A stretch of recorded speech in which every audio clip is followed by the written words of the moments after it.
The Michigan Roundtable for Diversity and Inclusion is set to host its 73rd annual dinner this Thursday. The mission is to honor those engaged in work that transforms communities and the workplace to overcome racism and discrimination. Joining us tonight are Youssef Shakur from the Michigan Roundtable for Diversity and Inclusion, as well as Angela Tompkins, board member and DEI leader for Consumers Energy. Thank you both so much for being here tonight. Thank you for having us. So tell me about this event, 73rd. Why is this so important for the community and to help and lead change? I think it's important. You're talking about an organization that's been around over 70 years. The issues are continuing to evolve. The organization has evolved, but what has made consistent is staying rooted in the community. Multiple organizations always do celebrations, and we're no different, but in terms of being recognized as a community is the life force behind the work that we do. This year, what changes will we see? What differences will there be this year compared to the years past? So, it's really important for the work that we do at the Roundtable to really be embedded in the community, and what you will see this year are the companies and the folks that are being recognized, the impact that they've been making on the community. Post 2020, at the inflection point of racial and social injustice, many people engaged in the DEI space in a different way. And I think that's what makes this year's celebration a little bit differently, is that there's really impact on a community level. Yeah, and for you, when you look at this annual dinner, do you notice that there have been changes based on these roundtable discussions? Well, it starts with staff, who are the heartbeat of what we do. And being able to engage it because we're in a unique space. We have corporate supporters, we have community as a staff, we're in between. And a lot of times we go too heavy on this side, too heavy on that side.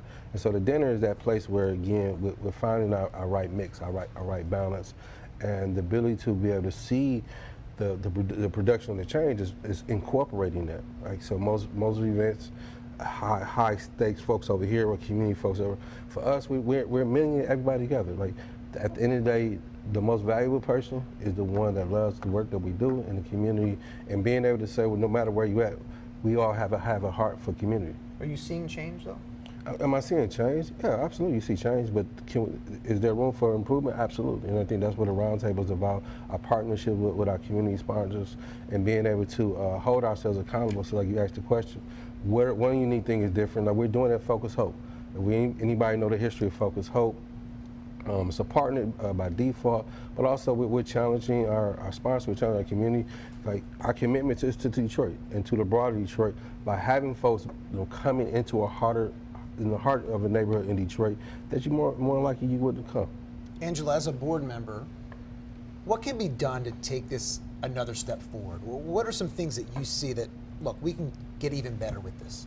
What I think is important is for companies to engage in the communities. Consumers Energy has been a supporter of the Roundtable for many years, and we know that it's important to engage in the community and support DEI beyond our corporate walls, because our coworkers come from the communities that we support. And so I would encourage people to get engaged beyond where they're safe, beyond their home, beyond their workplace, and really get into the communities, the heart of really where the issues are. And the Roundtable, again, what makes them unique is that they don't just look at race, it's also religion, it's all the intersectionalities of who we are and how can we build bridges with all of those differences. You talk about people getting involved. Can anyone attend? Absolutely. Unfortunately, at this time, like most events, we're pretty much booked up. But folks can go to our website, continue to learn a lot about us. We'll be preparing for our annual backpack event that we do. It will be our 16th year, particularly 5th year in partnership in the heart of our neighborhood, and many other things that we'll be doing. We run and operate one of the only community spaces in the city of Detroit, where we took a house in my neighborhood and we transformed it into a community space, addressing the issues. When we talk about crime, we see poverty. Poverty is a root to crime. So we can bring hope and we can address those issues by investing in community. We change the dynamics in our community. Why was this initially started? Again, I think it was initially, are you talking about the tribute or the Michigan Roundtable? The Roundtable. It was but before I got here, but you're saying you're younger than 73? Absolutely, yeah. It was a Jewish type table of a variety of different folks looking at the issues of race, class, and religion.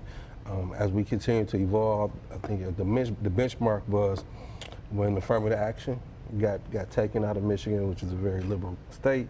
It really took people to the drawing board. Like, what are we doing, trying to measure it, and then as we continue to progress, you look at the city of Detroit, that's 85% black, 40% of them live in poverty. We're based in Detroit. We need to be deeper. 80% of the people who live outside Detroit are predominantly white. Historically, another benchmark is 1967. Folks on the outside call it a riot. Folks on the inside, they call it a rebellion. Why? What's so obviously different, but what's consistent? There was police brutality that contributed to those social conditions. There was poverty that contributed to those social conditions. Those same dynamics still exist in this city. It still exists in this state. So this is why the need for a roundtable to continue to grow, continue to evolve. One thing that we talk about is centering our young people. We have a youth council, and center them in a way where it's not tokenizing, that we really looking for leadership and to guide. So that was the purpose of building a youth council. Well, thank you both so much tonight for being here with us. Thanks to Youssef and Angela. After the break, we'll have the latest headlines from across the country.